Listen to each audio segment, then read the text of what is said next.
नमस्ते दोस्तों, D Kumar education platform में आपका स्वागत है। ये एक प्लेटफॉर्म है जहां अच्छी ज्ञान की चीज़ें आपको प्रदान की जाती हैं। मेरा एक छोटा सा प्रयास है, आपको अच्छा लगे तो अधिक से लाइक कीजिए, सब्सक्राइब कीजिए और शेयर कीजिए। पिछले वीडियो में हमने सौरमंडल के बारे में पढ़ा, सूर्य के बारे में पढ़ा।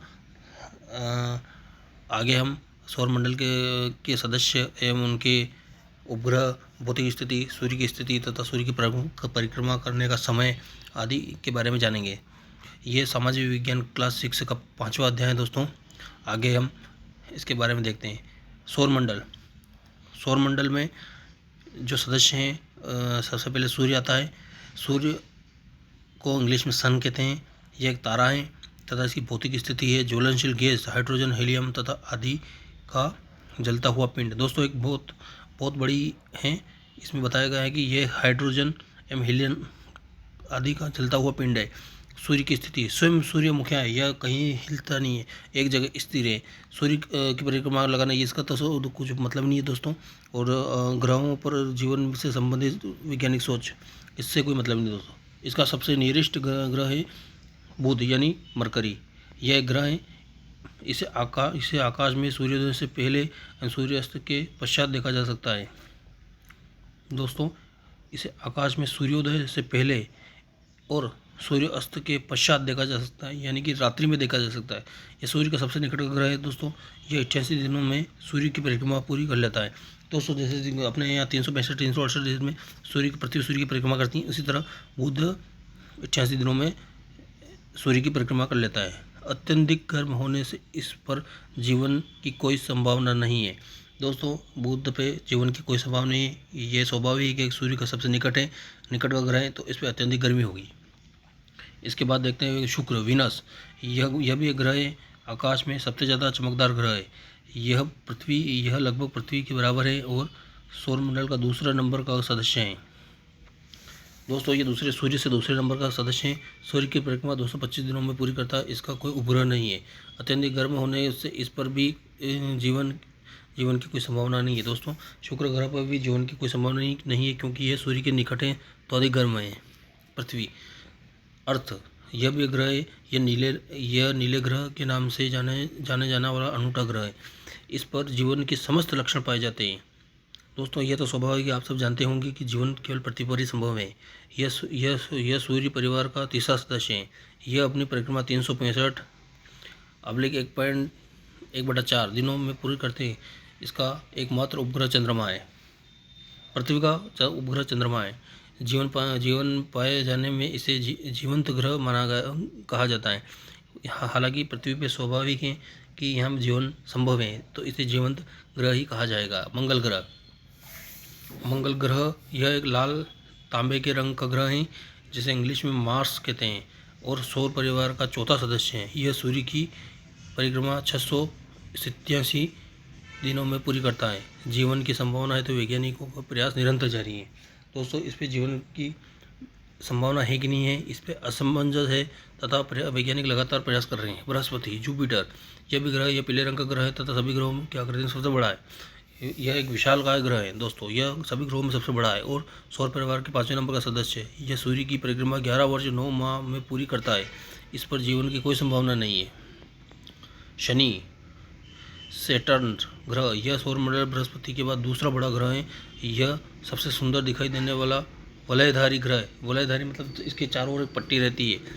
यह सौर परिवार के छठे सदस्य के रूप में जाना जाता है। यह 29 वर्ष 6 माह में अपनी परिक्रमा पूरी करता है। यह अत्यधिक ठंडा होने से इस कारण इस पर जीवन की कोई संभावना नहीं है। 8वें नंबर का है दोस्तों अरुण ग्रह। यह शनि से कुछ छोटा ग्रह। इसके आसपास भी वलय चक्र का पता चला है। अरुण ग्रह पर भी एक छोटा चक्र है दोस्तों, जैसे शनि के चारों ओर हैं। यह सौरमंडल का 7वां एवं सूर्य से अधिक दूरी वाला ग्रह है। यह 84 वर्षों में अपनी परिक्रमा पूरी करता है दोस्तों। स्वाभाविक है कि सूर्य से दूर है, काफ़ी दूर है, तो यह अपने परिक्रमा में समय ज़्यादा लेगा। 84 वर्षों में अपनी पूरी परिक्रमा पूरी करता है। यह भी अत्यधिक ठंडा होने के कारण इस पर जीवन के कोई संकेत नहीं पाए जाते हैं। इसके बाद है अरुण के बाद है दोस्तों 9वें नंबर का ग्रह है वरुण। यह आकार में यूरेनस से छोटा है। वह सूर्य से अत्यधिक दूरी पर होता है। यह सौरमंडल का 8वां सदस्य है। इसे सूर्य की परिक्रमा में 165 वर्ष लगते हैं। यह भी यूरेनस की भांति अत्यधिक ठंडा है और अंधकार से भरा है। इस पर कोई जीवन की संभावना नहीं है। 10वां है दोस्तों यम। यह आकार में नेपच्यून से छोटा यानी वरुण से छोटा और सूर्य से सर्वाधिक दूरी की स्थिति में है। 24 अगस्त 2006 को अंतर्राष्ट्रीय खगोल विज्ञान यूनियन द्वारा पारित प्रस्ताव के अनुसार प्लूटो अब ग्रह की परिभाषा में नहीं आता है, अतः इसे ग्रहों में नहीं गिना जाता है। इसकी परिक्रमा 268 वर्ष और 6 माह लगते हैं। अत्यधिक दूरी होने के भयानक शीत और अंधकार युक्त जीवन की कोई संभावना नहीं है। अंतिम है दोस्तों चंद्रमा, मून यानी कि पृथ्वी का उपग्रह।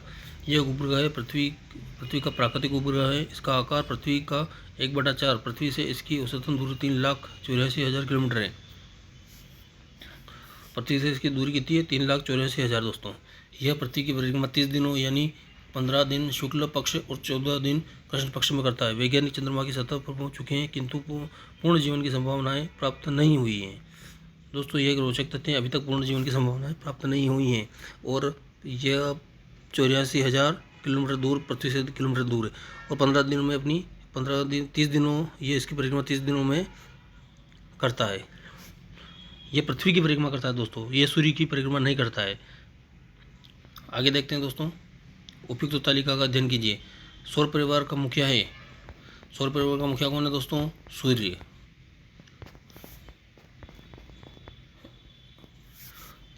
जिस ग्रह जिस पर पूर्ण जीवन है किसमें? पृथ्वी पे। सूर्य का सबसे निकट ग्रह कौन सा है दोस्तों?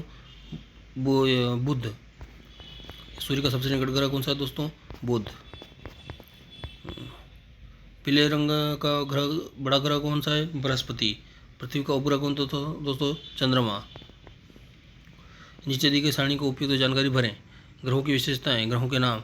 सबसे गर्म ग्रह बुध, सबसे ठंडा ग्रह शनि, सूर्य के सबसे निकट का ग्रह बुध, सूर्य के सबसे अधिक दूरी वाला ग्रह, सूर्य से सबसे अधिक दूरी वाला वरुण है दोस्तों। वरुण है दोस्तों। हालांकि यम इसकी ग्रहों की श्रेणी में नहीं आता है, तो अभी उसके बाद वरुण ही है। सूर्य के सबसे अधिक दूरी वाला ग्रह वरुण। ग्रह जो सूर्य की परिक्रमा में अधिक समय लेता है वरुण ही होगा दोस्तों। यह क्योंकि सूर्य से सबसे दूर है इसलिए 165 वर्ष में अपनी परिक्रमा करता है। सूर्य जो ग्रह जो सूर्य की परिक्रमा में सबसे कम समय लेता है यह बुध है दोस्तों। ये 84 दिन में ही अपनी परिक्रमा पूरी करता है।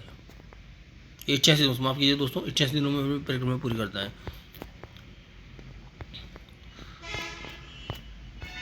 आगे देखते हैं दोस्तों, ग्रह। निश्चित कक्षाओं पर सूर्य की परिक्रमा करने वाला आकाशीय पिंड जो ग्रह कहा जाता है। निश्चित कक्षा है मतलब एक ही जगह पर सूर्य की परिक्रमा करने वाला आकाशीय पिंड ग्रह कहलाता है। कक्षा आकाश में जिस मार्ग में ग्रह सूर्य की तथा उपग्रह ग्रह की परिक्रमा करते हैं वह ग्रह पथ या कक्षा कहलाता है। कक्षा का मतलब होता है दोस्तों रास्ता जिस पे वो परिक्रमा करता है। घूर्णन, ग्रहों को अपनी धुरी अक्ष पर घूमना घूर्णन कहा जाता है। यानी कि पृथ्वी घूम रही है तो वो उसी जगह घूम रही है और परिक्रमा भी कर रही है और घूम भी रही है, तो उसे घूमने को क्या कहते हैं? घूर्णन। अक्ष, ग्रहों को दोनों ग्रहों पर अपने केंद्र का सीधा मिलान काल्पनिक रेखा जो अक्ष कहलाती है दोस्तों। धुरी, ग्रहों के दोनों ध्रुवों को अपने केंद्र से एक सीध में मिलाने की काल्पनिक रेखा को अक्ष कहते हैं। चंद्रमा का व्यास दोस्तों, चंद्रमा के बारे में बताया गया है, चंद्रमा के बारे में देखते हैं थोड़ा। उपग्रह, चंद्रमा का व्यास सूर्य का व्यास चंद्रमा के व्यास से 400 गुना अधिक बड़ा है। यानी कि सूर्य बड़ा है, चंद्रमा छोटे हैं, किंतु चंद्रमा की तुलना में पृथ्वी से सूर्य 400 गुना अधिक दूर है। इसीलिए दोनों का आकार आकाश में समान दिखाई देता है। दोस्तों एक रोचक बात है इसमें, सूर्य और चंद्रमा दोनों बराबर दिखाई देते हैं, लेकिन सूर्य बड़े हैं और चंद्रमा छोटा है, तो इसलिए जबकि पास में है, इसलिए दोनों का आकार आकाश में समान दिखाई देता है। वास्तविकता यह है कि आकाश में छोटे छोटे पिंड निकट होने से उनके आकार में बड़े दिखाई देते हैं, जबकि बड़े बड़े पिंड दूर होने के कारण भारत आकार में छोटे दिखाई देते हैं। उपग्रह, ऐसे आकाशीय पिंड जो ग्रहों के परिभ्रमण करते हैं उपग्रह कहलाते हैं। उपग्रह में सूर्य से प्रकाश की ऊष्मा प्राप्त होती है। उपग्रह भी सूर्य के प्रकाश से और ऊष्मा प्राप्त करते हैं। बुध और शुक्र छोड़ सभी ग्रह अपने उपग्रह हैं। चंद्रमा हमारी पृथ्वी का एकमात्र प्राकृतिक उपग्रह है। प्राकृतिक उपग्रह के अतिरिक्त कुछ उपग्रह ऐसे भी हैं जो मानव द्वारा बनाए गए हैं, जिसे कृत्रिम उपग्रह कहते हैं। भारतीय वैज्ञानिकों द्वारा कुछ कृत्रिम उपग्रह अंतरिक्ष में छोड़े गए। इनके अपना पहला उपग्रह आर्यभट्ट, दोस्तों ये एक रोचक तथ्य है। उपग्रह प्राकृतिक भी हो सकते हैं और कृत्रिम भी हो सकते हैं। कृत्रिम मानव द्वारा बनाए गए दोस्तों। इसमें आर्यभट्ट एक उपग्रह है, भास्कर एक उपग्रह है, रोहिणी भी उपग्रह है, एप्पल भी उपग्रह आदि महत्वपूर्ण उपग्रह हैं। इनके सूचना तंत्र का उपयोग मौसम की भविष्यवाणी, दूरदर्शन समाचार, रेडियो प्रसारण, संचार व्यवस्था तथा कृषि की उन्नत बनाने के हेतु जानकारी का प्रसारण, खनिज संबंधी जानकारी प्रसारण आदि में किया जाता है।